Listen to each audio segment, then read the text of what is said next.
සෙල් නම් භාගයයි මාසයකට වඩා රිදි සෝතයි.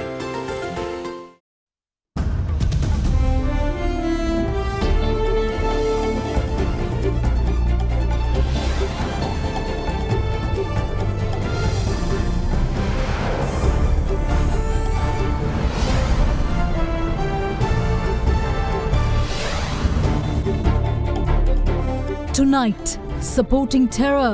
The truth behind the LTTE genocide claims revealed as experts call for lobbying to stave off pressure.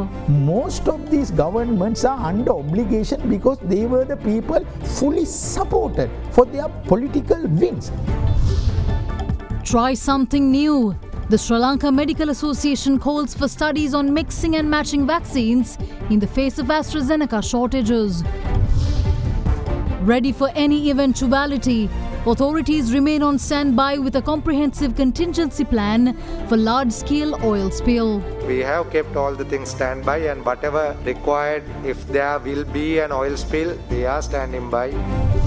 All this and much more coming up on this Thursday, the 3rd of June 2021. හඳුන්වා දෙන නව ක්‍රියා shampoo තුන්ගුණයක් ක්‍රියාකාරී aunty ඩෑන්ඩ්‍රෆ් තාක්ෂණයෙන් ඉසේ සම පෝෂණය කර ඉසුරු ඉවත් කරමින් නැවත ඇතිවීම වළකයි. නව ක්‍රියා shampoo. From AdaDerana, this is AdaDerana First at 9. Live from Studio 24 in Colombo.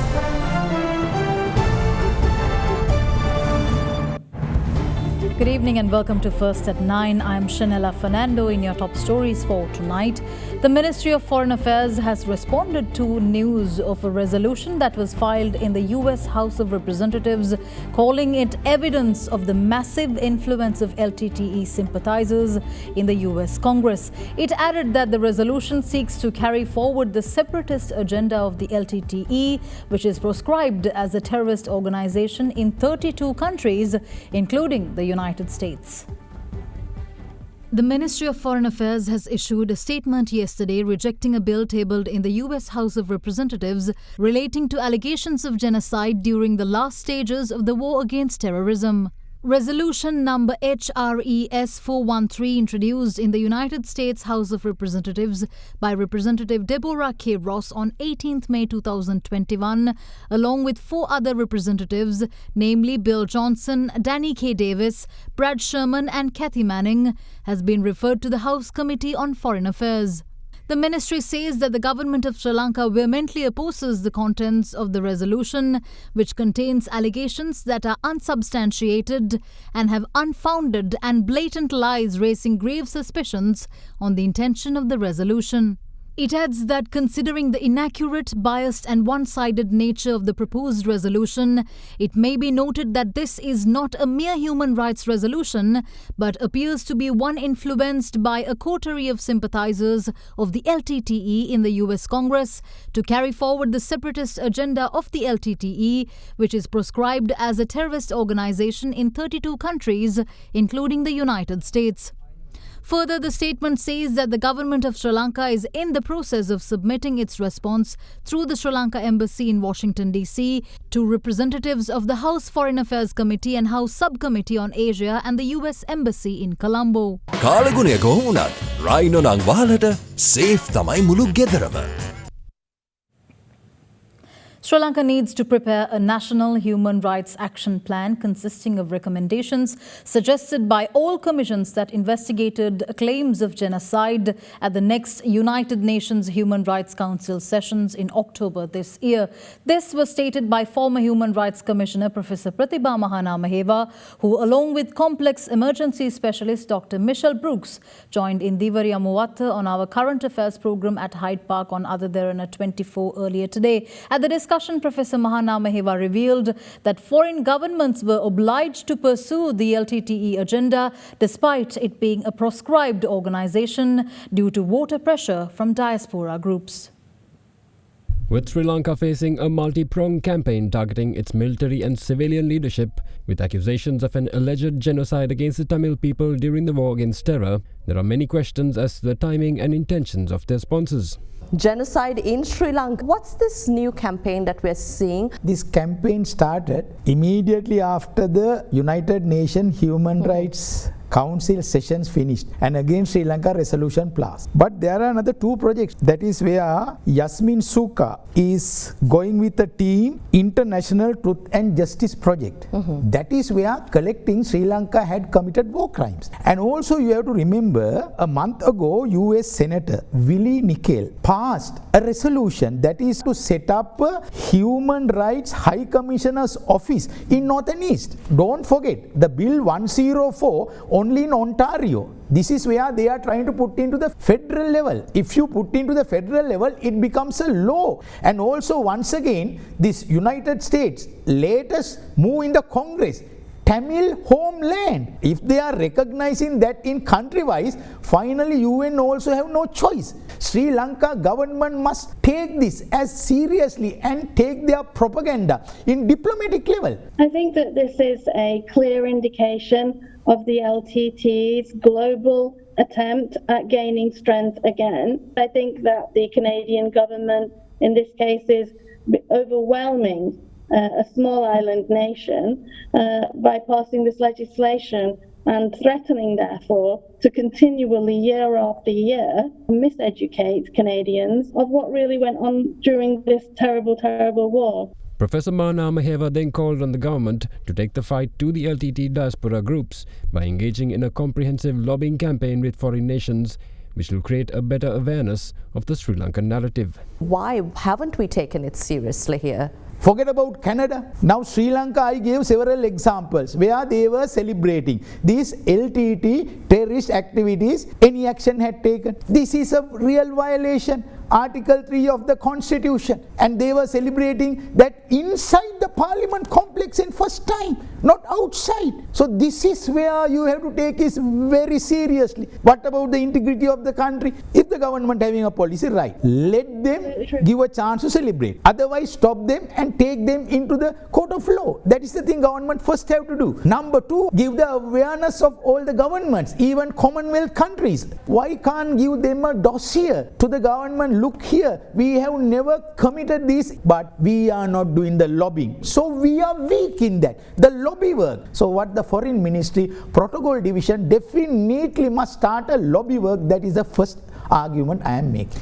In response to questions regarding the immense influence wielded by LTT groups, it was revealed that it all comes down to political financing and a lack of willingness by politicians to lose the support of a vital voter base. What I've noticed in the Canadian bill is that it has been brought by somebody, Vijay Thanigasalam, who himself admitted to being a LTT supporter previously and has posted very, very disturbing messages on social media platforms. I am shocked that this man was not arrested and questioned under the Terror Act for promoting terrorism in the way that he did. If this were ISIS we're talking about, it would be immediate. I cannot understand, therefore, why a similarly proscribed organization, the LTTE, does not warrant the same treatment. Now, all these coming because LTT diaspora supporting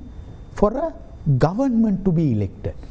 When former President Donald Trump was there, nothing happened because he didn't even believe the Human Rights Council. He thought it is playing a political game. Now when President Joe Biden came, all these LTT supporters were funding.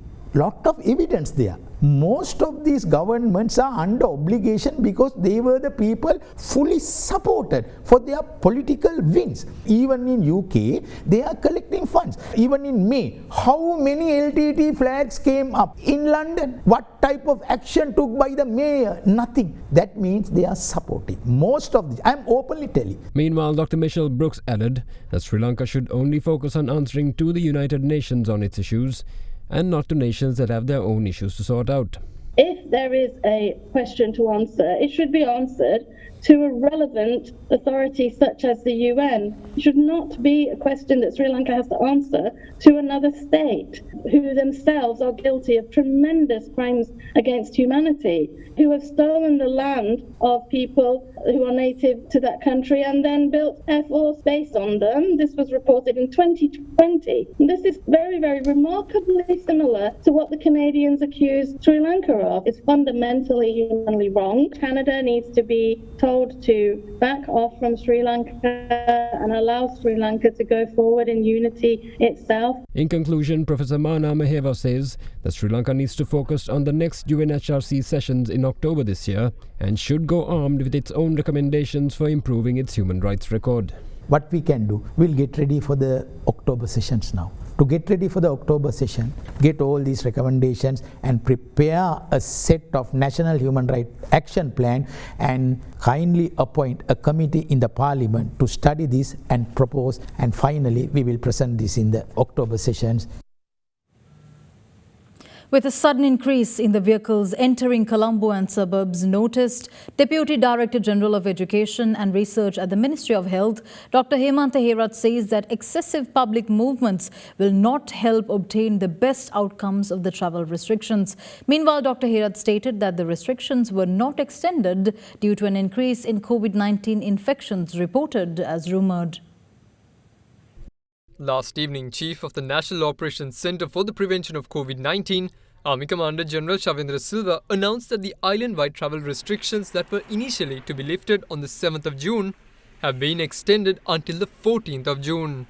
However, with Sri Lanka reporting over 3,000 COVID-19 infections yesterday, despite the restrictions, questions were raised as to whether it was the spike in cases that brought about the extension. However, health experts say that this isn't the case. It is not necessarily based on the new cases reporting at this moment, because scientifically we need to extend such travel restrictions to several incubation periods of this disease, and that is why we are recommending extended period of travel restrictions as much as possible. Initially we started this in a somewhat relaxed mode, but gradually when the mitigative measures were in place, like the home delivery of items and other activities are established, especially in the urban and semi-urban areas, we can extend these travel restrictions to a longer period. Meanwhile, with only essential service staff permitted to travel, heavy traffic congestion continues to be reported at entry points into Colombo,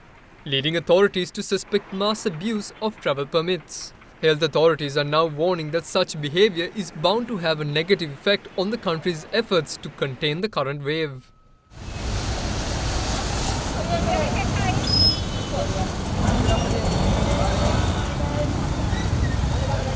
We have seen that a large number of vehicles and persons are moving around, especially in the Colombo city, and probably there are so many reasons for them to travel like this, but we need to insist that the expected outcome of such travel restrictions will not be achieved if considerable proportion of people are moving without limiting to the expected travel restrictions. So therefore, I would urge the public take every possible measures to stay at home, and also we would urge all the employers also to make sure that the minimum number of employees are summoned for their day-to-day activities to maintain the required social distance, and also to adhere to the required stipulated health guidelines.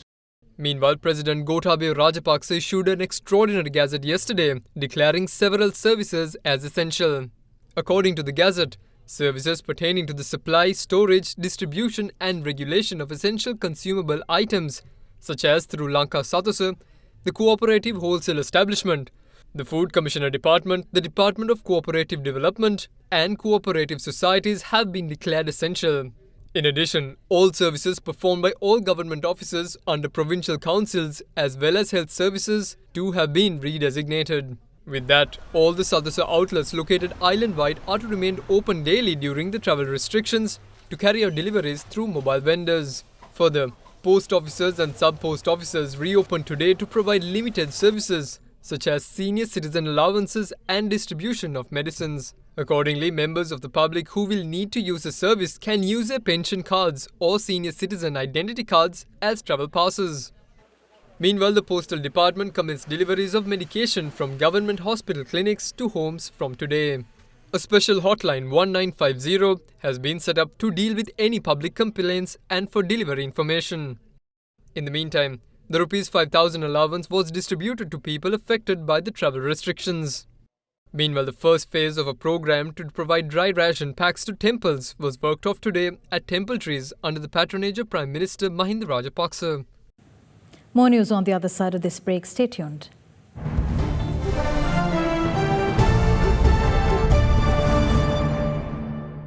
The Sri Lanka Medical Association has urged authorities to conduct clinical studies on the viability of using the first Sputnik dose as the second dose for those who received the Covishield vaccine. The Association of Medical Professionals made this recommendation in a letter addressed to President Gotabaya Rajapaksa as a solution for the 600,000 people awaiting their second doses. Since Sri Lanka's national vaccination program began in late January this year, the inoculation drive has been carried out in areas where high-risk case numbers were reported. Currently, this is the strategy utilized by health authorities. However, in a letter directed to President Gotabaya Rajapaksa, the Sri Lanka Medical Association says that the current strategy is flawed and needs to be reviewed. The association urged the government to implement an efficient strategy targeting high-risk groups to achieve maximum control, which would in turn avoid the necessity for repeated lockdowns. They showed that there is clear and compelling evidence to support the need to prioritize older adults who are 60 years and older in the vaccination drive, followed by people with comorbidities within the age group of 30 to 60 years.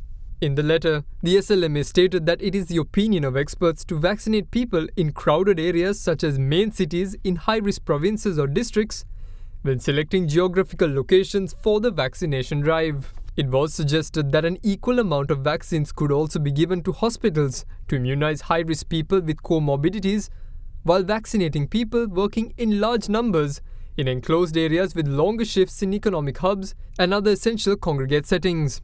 Further, the SLMA proposed that the first dose of the Sputnik vaccine be used as a solution to the 600,000 people waiting to receive their second dose of the AstraZeneca vaccine.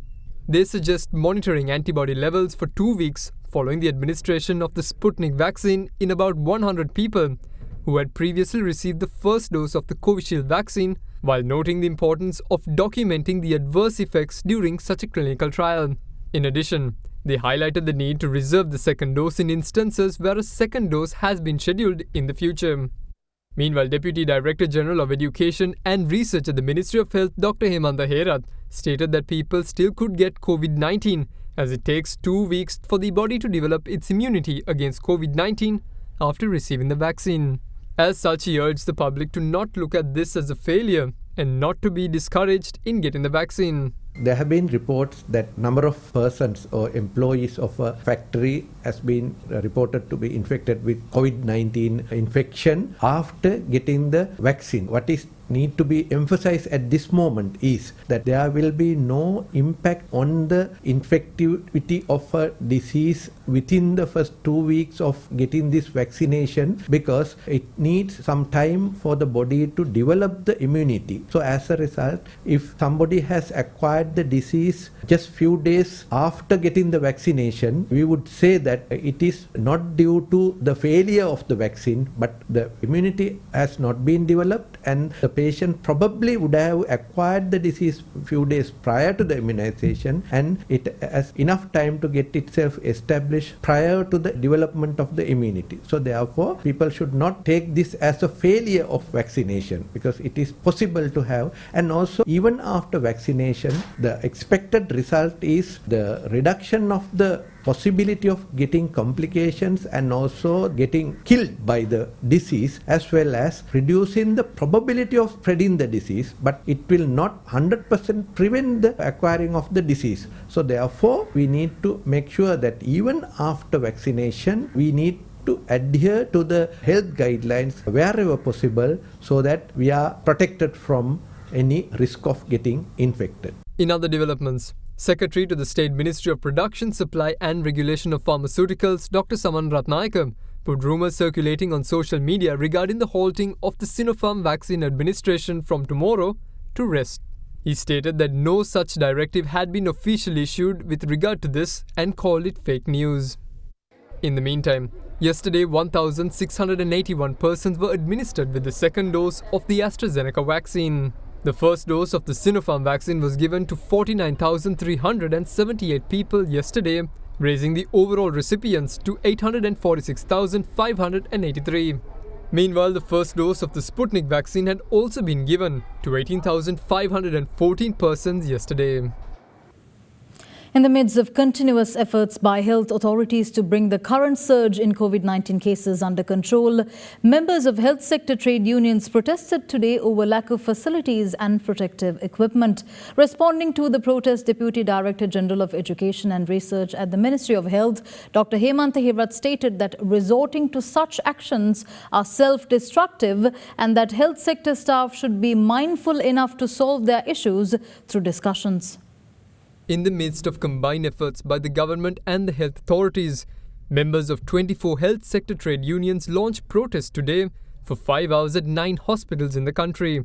The trade unions say that their protests are due to a lack of sufficient PPE kits, face masks and transportation facilities. Commenting on the protest, Dr. Hemantha Herath said that such actions are counterproductive and that they should rather resolve such problems via discussions. අපි මේ වාගේ කටයුතු වලට යෙදෙනවා කියන්නේ අපි අර මූණත් එක්ක තරහ වෙලා නාය කපා ගන්නවා වාගේ වැඩක්. ඒ නිසා මේ පිළිබඳව ප්‍රඥා ගෝචරව සිතා බලන සියලුම සෞඛ්‍ය සේවකයෝ මෙවැනි අවස්ථාවක සිදු කළ යුත්තේ සාකච්ඡා මාර්ගයකින් තියෙන ප්‍රශ්න විසඳා ගන්නවා මිසක් මෙවැනි පටු ක්‍රියාමාර්ග වලට යොමු වීම නෙවෙයි. ඒක වෛද්‍යවරුන්ටත් අදාළ වෙනවා සියලුම කාර්ය මණ්ඩලයට අදාළ වෙනවා. Meanwhile, Sri Lanka's 11th day streak of reported cases below 3,000 per day was broken yesterday, with the confirmation of 3,306 across all 25 districts. The Gampar district recorded the highest infections with 1,004, while 501 cases were reported from Colombo. Further, the Kalutara district adding 110 cases, the Western province accounted for the bulk of infections with a staggering 1,615 cases.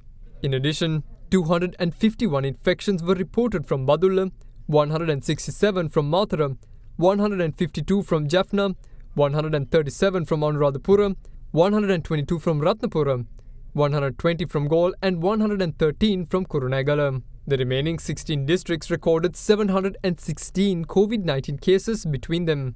As for today, 3,264 new COVID-19 cases have been confirmed so far.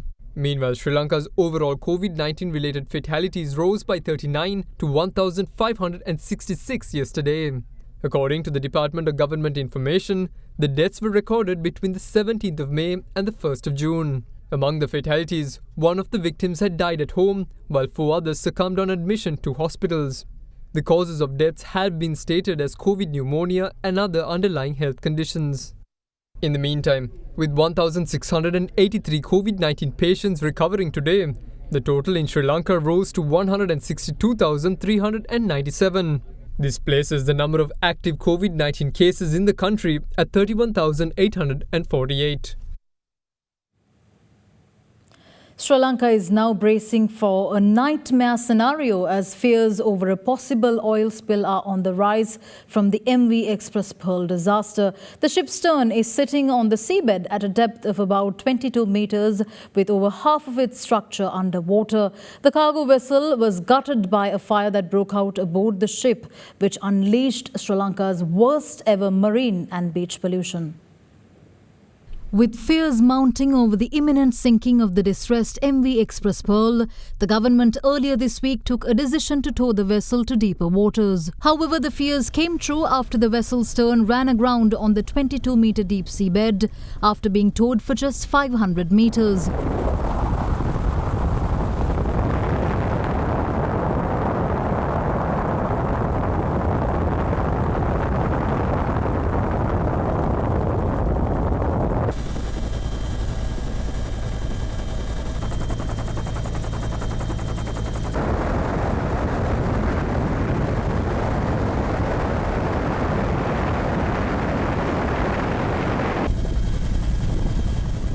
During the fire that broke out on the vessel, most of its containers fell overboard. A total of 1,486 containers carrying cargo ranging from clinical material to cosmetics were on board the ship at the time of the incident, including 25 metric tons of nitric acid and 78 metric tons of plastic raw material. Further, the cargo ship was also carrying over 270 tons of bunker fuel and 50 tons of gas oil in its tanks, in addition to 20 containers of lubricant. The plastic material containers included nearly 3 billion plastic noodles, which are pre-production virgin plastic pellets with a diameter of 2 to 5 millimeters. The ship's fire exposed the island and its marine life to a serious environmental risk, one that's never been witnessed before.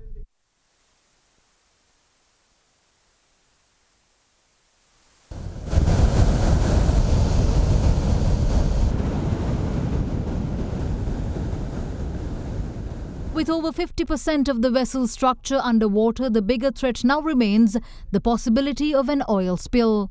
Accordingly, a team of Navy divers have been deployed to closely monitor developments on the ship's damaged hull. Divers attempted to inspect the vessel but were being forced to resurface due to poor visibility.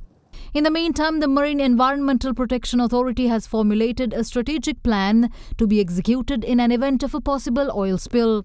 Booms and skimmers will be used around the vessel and strategic locations, while chemical sprays will be used to disperse the oil slick. There were about little over 300 metric tons of different grades of oil on board at the time this incident happened. With the nature of the fire which took place on board, the experts who came are of the view that the oil would have burnt. But we are not confirming 100% there is no oil. There is a possibility that there may be some. So there is the NOSCOP, which is the National Oil Spill Contingency Plan, under MIPA and all the stakeholder agencies in Sri Lanka, where we have resources for fighting pollution. All that has been, that NOSCOP is in operation now. So we have kept all the things standby, and whatever required, if there will be an oil spill, in case if it happens, there are skimmers as well, but we have to understand that in this weather, even this morning we were there is still about a 2-meter high swell. So those skimmers can be used in certain conditions, but containing it, if it comes out, would be the thing which has been discussed with the salvos and the parties at the location.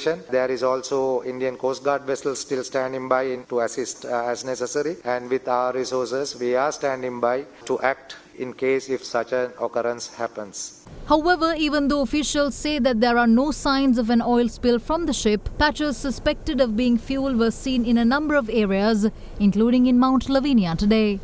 Meanwhile, Colombo Port Harbour Master Captain Nirmal Silva responded as to how all parties concerned intend to remove the shipwreck and its burnt containers. Regarding the wreck, we have to get debris, the burnt containers off it. That has to be assessed how best we can remove the wreck, whether it is a case of after taking the things to refloat it and tow away, or to cut it and take away. Those conclusions can be made only after doing a detailed assessment, and then only accordingly we will formulate a plan to getting rid of the wreck from the location. The Department of Meteorology says that the showery conditions experienced in the southwestern parts of the island will intensify in the coming days. The department says that showers above 100 millimeters are possible in these areas tomorrow.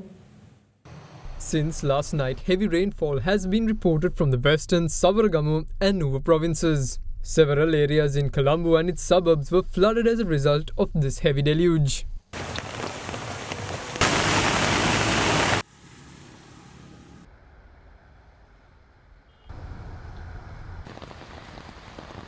Meanwhile, with the water levels rising in the Kalani River, several areas along the banks were flooded as a result. Further, with the Attanagala Oya exceeding its spill levels, about 15 houses in the Attanagala area were flooded. What's more, the situation in Hanwella also remained the same as the Vakkoya exceeded its spill level. In the meantime, 2 spill gates in the Kukule Ganga were opened today, and accordingly the public nearby have been requested to remain vigilant of flood signs. Meanwhile, the Department of Meteorology says that it expects conditions to intensify further in the coming days. Prevailing showery conditions in the southwestern parts and adjoining areas are expected to continue further. Very heavy falls above 150 millimeters can be expected at some places in southwestern parts as well as in Nuva provinces tonight. And tomorrow also we expect very heavy falls exceeding 100 millimeter at some places in southwestern parts. We request general public to take adequate precautions to minimize damage caused by lightning activity during thunderstorms. With that, the National Building Research Organisation too has issued landslide warnings for Colombo, Kaluthara Galle, Kegalle, Mathura, Nuwara and Ratnapura districts. The people who live in these areas be vigilant in slope and cut slope failures, and road users also be careful about slope failures. Further, NBR would like to request people, if you recognize any pre-landslide signs such as development of cracks on the ground, deepened cracks and ground subsidence, slanting of trees, electrical posts, fences and telephone posts, cracks in the floors and wall of building, the sudden appearance of springs, emerging muddy water, blockage of disappearance of existing springs. Please move away from the areas and move quickly to the safe places.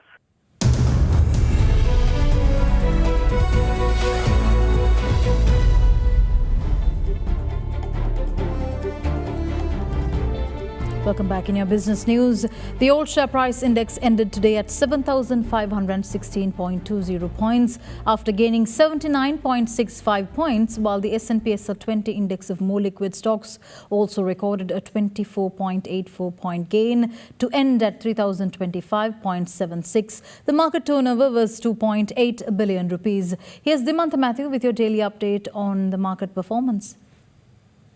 We saw a massive surge in the index today, about 80 points during the day, and the ASPI index surpassed the 7,500 psychological barrier to close the day at 7,516 points. The S&P SL 20 index was also up by around 25 points to end at 3,025. Overall, we saw significant amount of retail activity coming back into the market, boosting overall turnover for the day. We saw 2.8 billion of turnover during the day, with the number of transactions closing in on the 30,000 mark.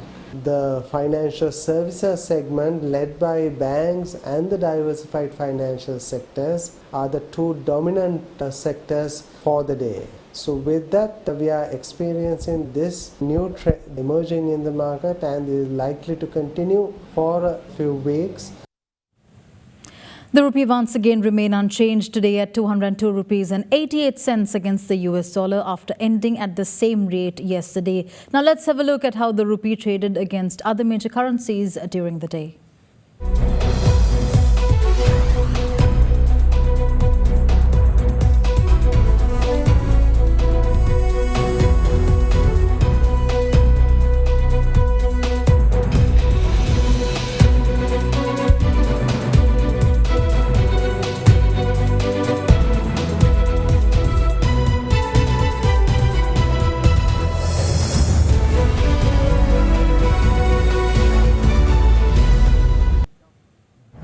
With that, we wrap up tonight's edition of First at 9. Thank you for joining. I'm Shanella Fernando. Have a good